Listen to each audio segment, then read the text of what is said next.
हमारा ब्रह्मांड बड़ा ही विशाल और मिस्ट्रीमयी है। ये तारों, गैलेक्सीज और ग्रहों से भरा हुआ है। लेकिन ये सब शुरू कैसे हुआ? ये सब कहां से आया? साइंटिस्ट्स मानते हैं कि ब्रह्मांड की शुरुआत एक बिग बैंग से हुई।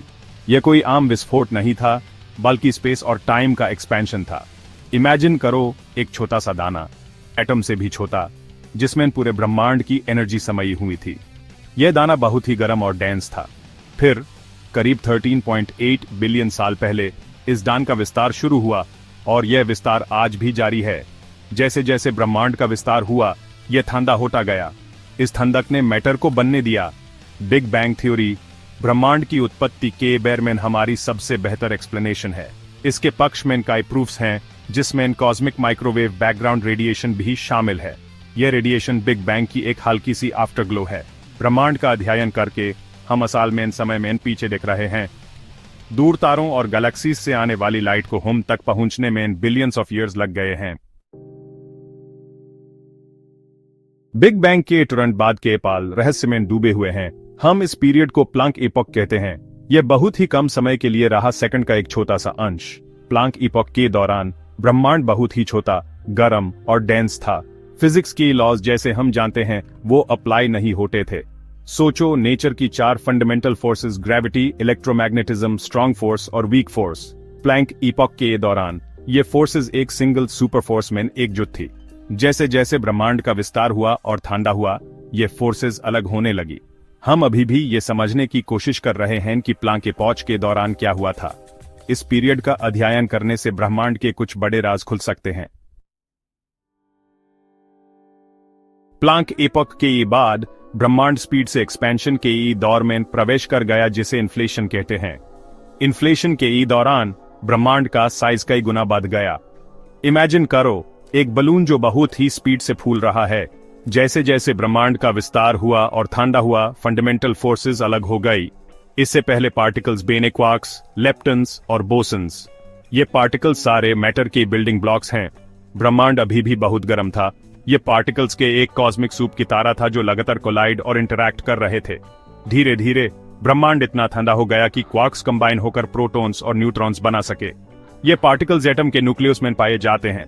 बाद में प्रोटॉन्स और न्यूट्रॉन्स कंबाइन होकर पहले एटॉमिक न्यूक्लियस बने।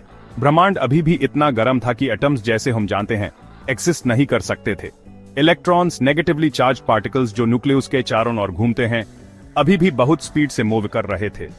बहुत लंबे समय के बाद ब्रह्मांड इतना ठंडा हुआ कि इलेक्ट्रॉन्स एटॉमिक न्यूक्लियस में कैप्चर हो सके। इस प्रोसेस को रिकॉम्बिनेशन कहते हैं। इसने अर्ली यूनिवर्स का अंत और आज के यूनिवर्स की शुरुआत की निशानी दी। Section 4, the cosmic dark ages, hydrogen का एक ब्रह्मांड। रिकॉम्बिनेशन के बाद ब्रह्मांड एक ऐसे पीरियड में चला गया जिसे कॉस्मिक डार्क एजेस कहते हैं। यह डार्क था क्योंकि तब तक कोई स्टार्स या गैलेक्सीज नहीं थे। सिर्फ बिग बैंग की हल्की सी आफ्टरग्लो, कॉस्मिक माइक्रोवेव बैकग्राउंड रेडिएशन से लाइट आती थी। ब्रह्मांड मोस्टली हाइड्रोजन गैस से भरा था, जो सबसे सिंपल और सबसे ज्यादा पाया जाने वाला एलिमेंट है। लाखों सालों में ग्रेविटी ने धीरे धीरे इस गैस को क्लम्प्स में खींचा। ये क्लम्प्स और डेंस होते गए।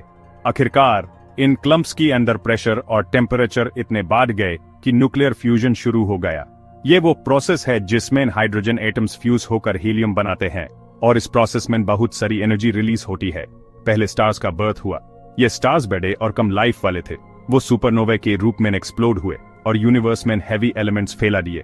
ये एलिमेंट्स बाद में प्लैनेट्स और लाइफ के बिल्डिंग ब्लॉक्स बने। सेक्शन 5, आज का ब्रह्मांड, गैलेक्सीज, स्टार्स और फ्यूचर। पहले स्टार्स गैलेक्सीज बनाने के लिए ग्रुप में इकट्ठे हुए बिलियंस या ट्रिलियंस ऑफ स्टार्स के बेट समूह।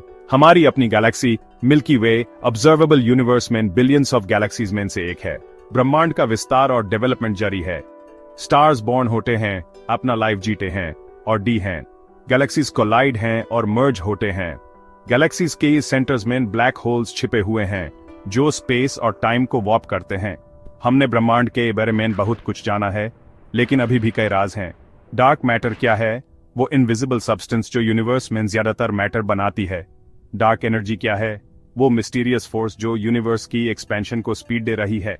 ब्रह्मांड का अध्ययन करके हम सिर्फ कॉस्मोस के बारे में ही नहीं जान रहे हैं, हम अपने बारे में भी जान रहे हैं।